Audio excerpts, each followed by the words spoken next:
क्या आपको भूत, प्रेत, आत्माओं में विश्वास है?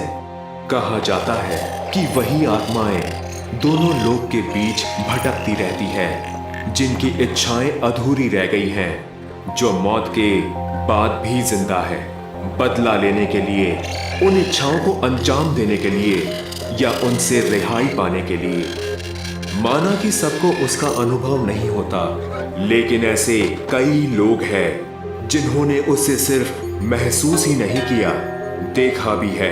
कोई भी घटना या कहानी अंधविश्वास तब तक रहती है जब तक वो खुद के साथ ना घटी हो, और वो तभी होता है जब भूत आया।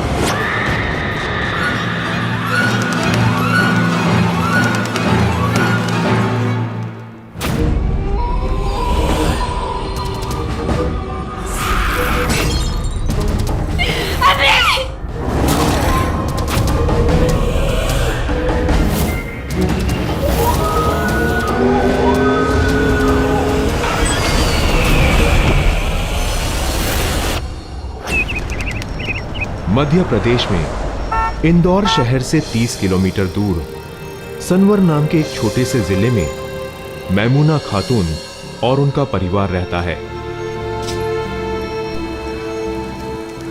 मैमूना खातून की गिनती उन चंद लोगों में से है जो भीड़ भाड़ में सुकून महसूस नहीं करते।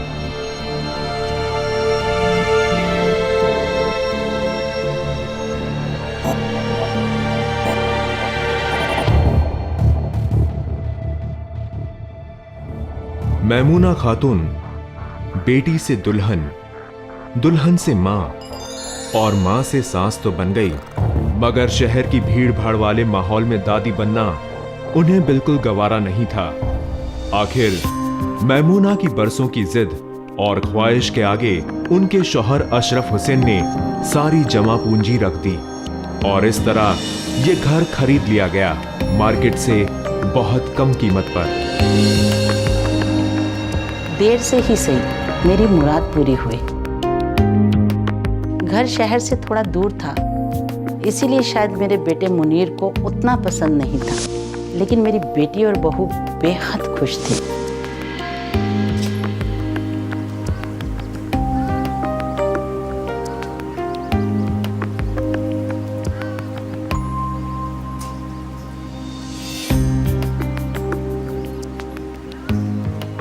सारा दिन तो सामान रखने में और घर संवारने में बीत गया, थकान से चूर। रात को हम सब अपने अपने कमरे में सोने की तैयारी कर रहे थे।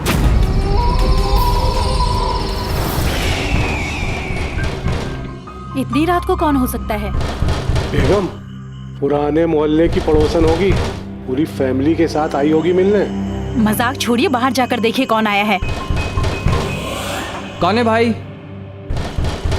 अरे सब्र करो, आ रहे हैं। दरवाजा तोड़ोगे क्या? इतनी रात गए कौन हो सकता है? कौन है?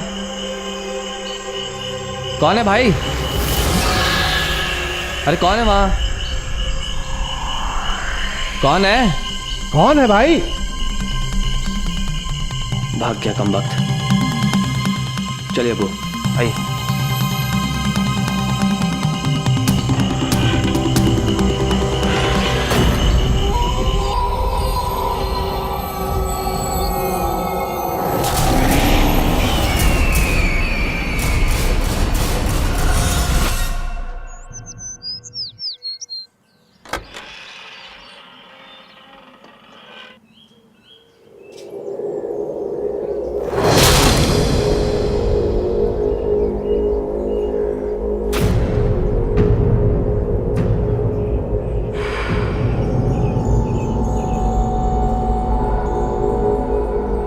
मैं वो झालर दिल्ली से लाई थी। सोचा जब हम नए घर जाएंगे तो वहाँ लगाऊंगी। उसे टूटा देखकर बहुत अफसोस हुआ। उस दिन अब्बू और भाईजान सुबह सुबह नाश्ता करके दुकान चले गए। उसी वक्त टेरेस से अजीब अजीब आवाज़ें आने लगीं।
मम्मी, मेरा ईद वाला सूट भी फाड़ दिया।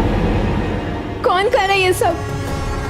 आपने देखा ना, सुबह झालर भी तोड़ दिया और अब ये। कौन हमें तंग कर रहा है मम्मी? चलो चलो यहाँ से, चल चल।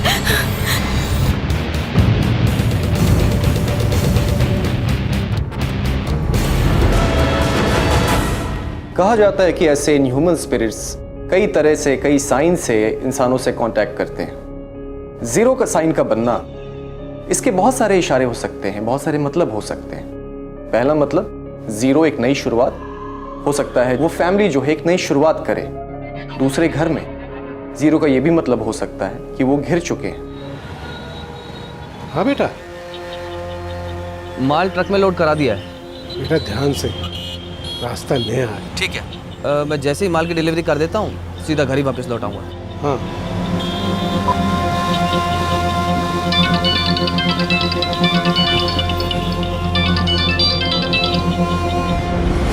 हाँ बेटा। क्या? समरीन ने उस रोज मुझे फोन किया था। कपड़ों के फटने की खबर सुनकर मैं थोड़ा परेशान हो गया था। एक रात पहले भी दरवाजे पे ठक ठक की आवाज, सुबह झालर बिखरी हुई थी। समझ में नहीं आ रहा था ये काम किसका है। श्रीवास्तव जी इस मकान के पुराने मालिक। काफी बार फोन करने के बावजूद उनसे बात ही नहीं हो पा रही थी। टेंशन तो मुझे बहुत होने लगी। उस समय सोच रहा था कि शहर से इतने दूर ये मकान लेके कहीं मैंने कोई गलती तो नहीं की।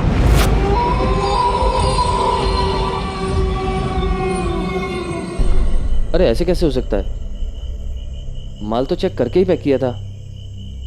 हाँ, अरे अब्बू ने और मैंने, हाँ हम दोनों ने। पर यार वो,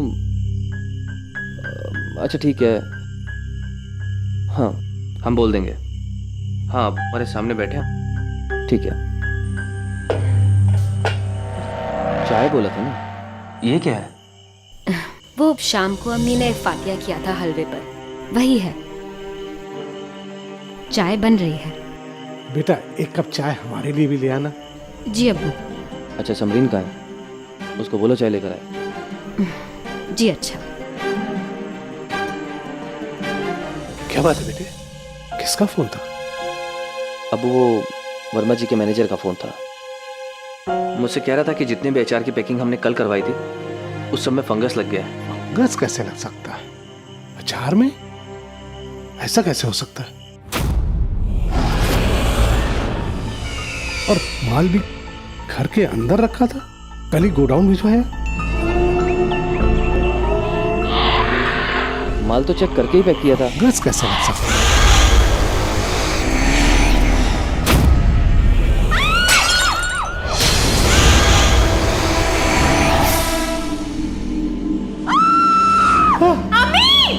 मम्मी, ममुना, ममुना क्या हुआ? अम्मी, अम्मी, अम्मी, अम्मी, उठो अम्मी। अम्मी, अम्मी, ममुना, अम्मी, तुम ठीक तो हो? ममुना, ममुना, क्या हुआ था?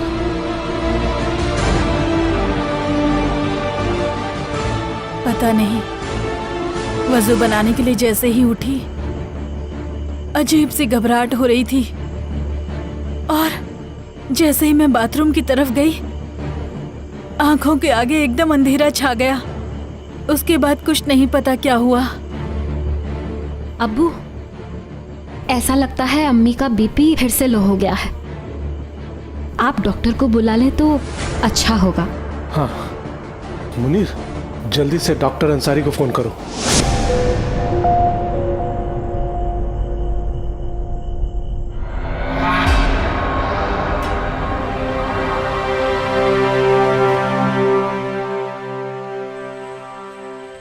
आइए डॉक्टर।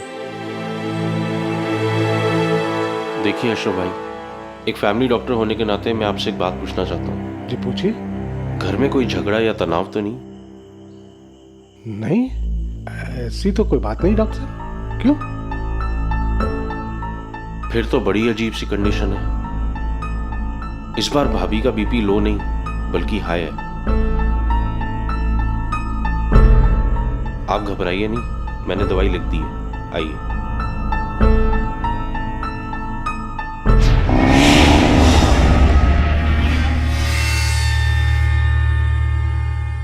जैसे आग के पास जाने से तापमान बढ़ जाता है, ठीक उसी प्रकार ऐसी शक्तियों के आसपास होने से शरीर का तापमान भी बढ़ जाता है। मैमूना के साथ भी ऐसा ही हुआ। उसका लो बीपी हाई बीपी में कन्वर्ट हो गया। तुम लोगों ने खाना खाया? अम्मी आप फिक्र ना करें, आप सो जाएं, हम सब खाना खा लेंगे।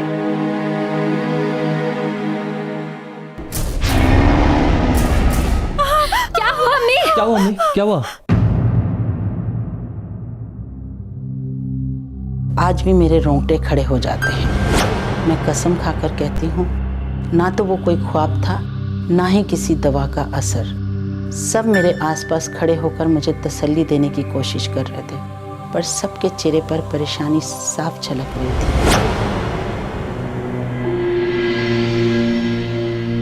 अशरफ, आप इमाम साहब से जरूर मिलते आइएगा, और अगर हो सके तो घर ले आइएगा। मुझे बहुत डर लग रहा है। अब्बू, बस एक मिनट और। तुम आज घर पर ही रहना और अम्मी का ध्यान रखना।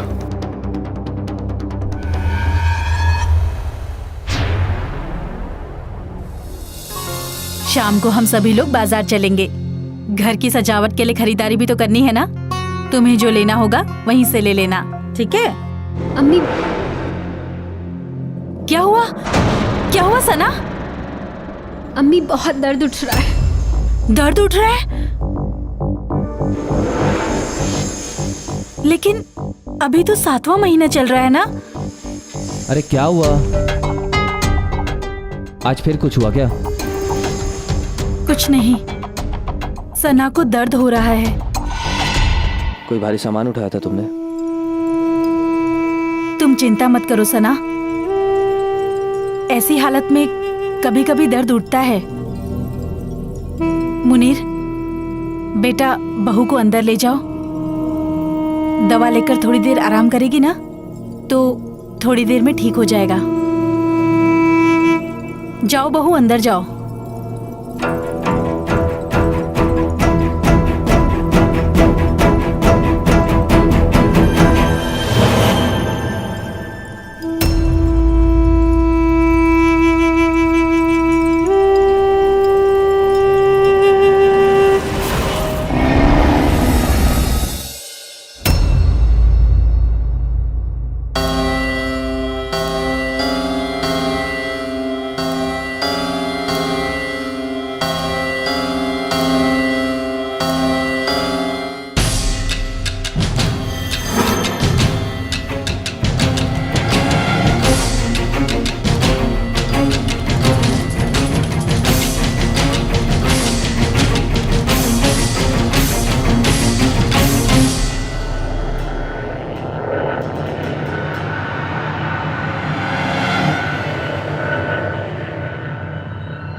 कुछ नहीं हुआ।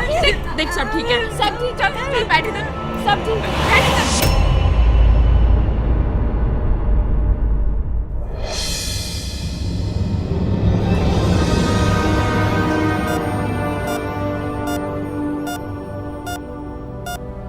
आपकी वाइफ की कंडीशन बहुत ही क्रिटिकल है।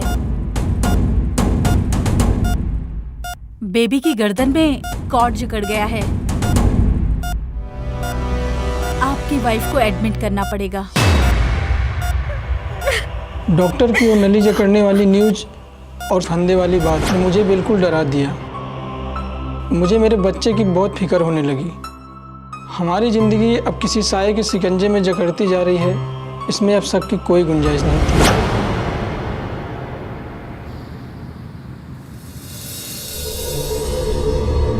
ये सारे वाकयात सिर्फ 2 रोज के अंदर हुए हैं? जी। और बहू की तबीयत बगैर ऑपरेशन के ठीक हो गई? जी इमाम साहब। अच्छा, और आपने ये जो नया घर खरीदा है, ये किस मकाम पे है? जी वो सुपरमार्केट के पीछे हाईवे से 2 किलोमीटर दूर जो रास्ता जबलपुर की तरफ मुड़ता है, वहीं पर। राइट की तरफ, मजार के पास? मजार का तो पता नहीं इमाम साहब, लेकिन हाँ पास में एक पहाड़ी जरूर है। अल्लाहु अकबर। मुनीर,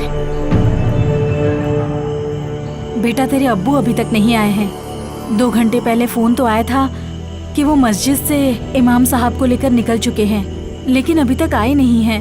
मुझे बहुत घबराहट हो रही है। मुनीर, मुनीर, मुनीर दरवाजा खोलो। लगता है अब्बू आ गए।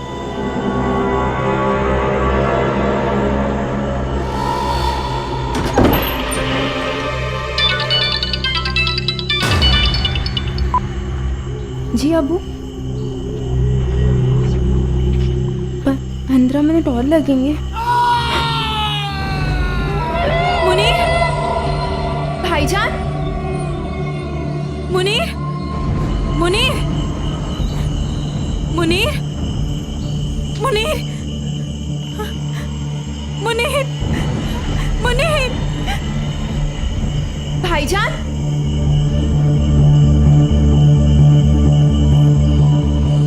भाईजान, मुनीर, मुनीर, भाईजान, मुनीर।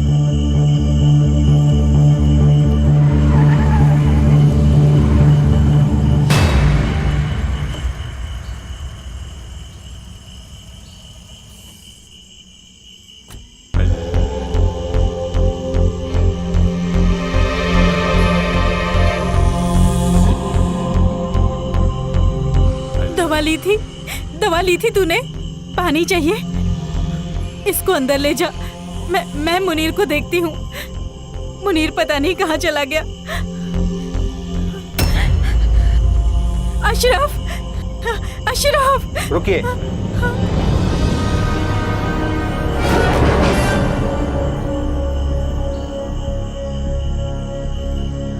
अशरफ, मुनीर, बाहर से कोई क्या हुआ? आपकी आवाज में बोल रहा था तो हमें लगा कि आप हैं। मुनीर दरवाजा खोलने आया, लेकिन आप तो फोन पर थे।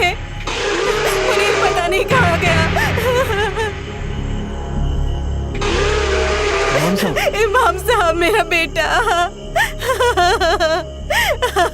सब्र करो, सब्र करो मुनीर, सब्र करो। औज़ु बिल्लाहि मिनश शैतानिर रजीम। बिस्मिल्लाहिर रहमानिर रहीम।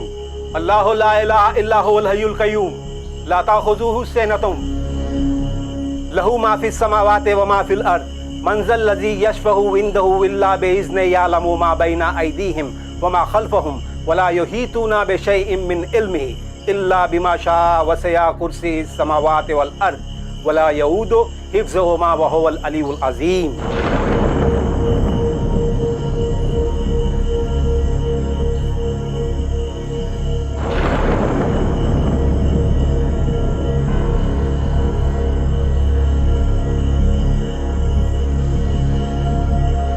आप लोग यहाँ आ जाइए।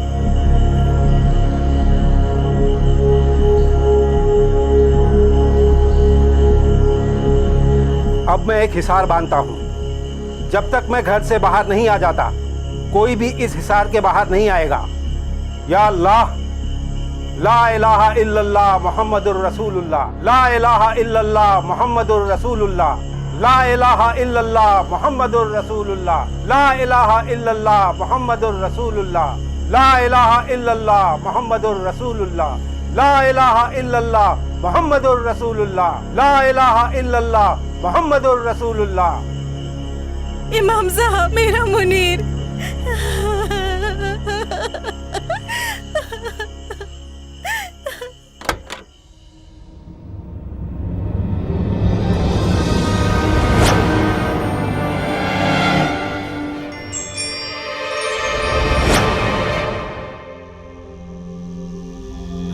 कुल हुवल्लाहु अहद अल्लाहुस समद लम यलिद वलम यूलद वलम यकुल लहू कुफुवन अहद।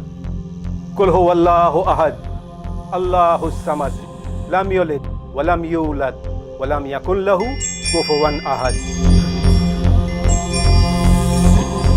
कुल हुवल्लाहु अहद अल्लाहुस समद लम यलिद वलम यूलद वलम यकुल लहू कुफुवन अहद।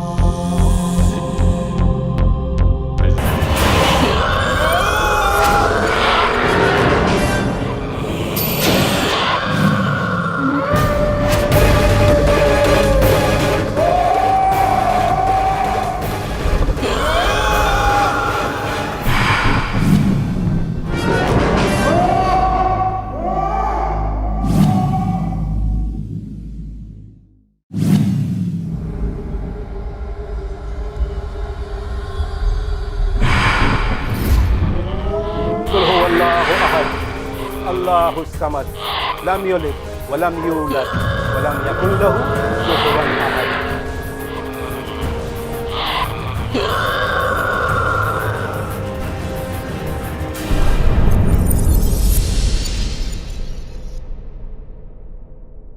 घर के अंदर क्या हो रहा था कुछ पता नहीं, लेकिन घर के बाहर हम सब मुनीर के गम में रो रहे थे। थोड़ी देर में इमाम साहब घर के बाहर आते हुए नजर आए। क्या हुआ इमाम साहब, आप इतने खामोश क्यों?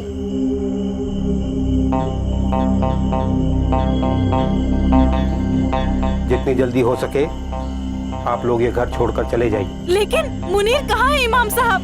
उसको जिन्नात उठाकर ले गए।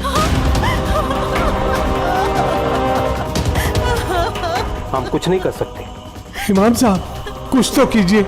अरे ये जिन्नातों का डेरा है, और वो भी एक दो नहीं, बेशुमार। लेकिन हमारे घर में ही क्यों? क्योंकि आप उनके रास्ते में हैं। उधर उस पहाड़ी की गुफा में जिन्नातों का महल है, सड़क के उस पार मलंग पीर बाबा का मजार, रास्ते में ये घर। चले जाइए। हमने अगले रोज ही मकान खाली कर दिया। इमाम साहब ने बताया कि कुछ 50-55 साल पहले इस इलाके में एक पीर बाबा की कुटिया हुआ करती थी। मुसाफिर और मुरीद उनसे मदद मांगने और हाजिरी देने के लिए उनके पास आया करते थे।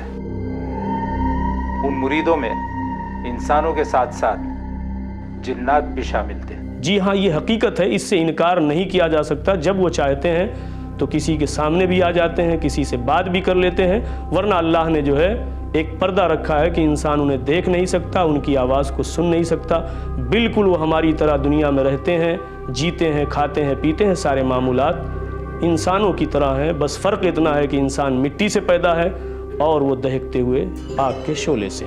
जिस घर का अरमान 25-30 वर्षों से था, उस घर में एक हफ्ता भी न रह पाए। अब तो ये मलाल कब का ख़त्म हो गया। अब मैं दादी बन चुकी हूँ, भीड़ भाड़ में रहने की आदत पड़ चुकी है मुझे।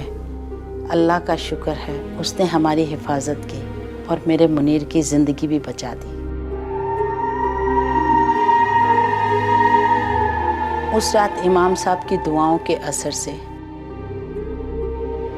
हमें पीर बाबा के मज़ार के पास हमारे घर का चिराग मिल गया, वो भी जीता जागता।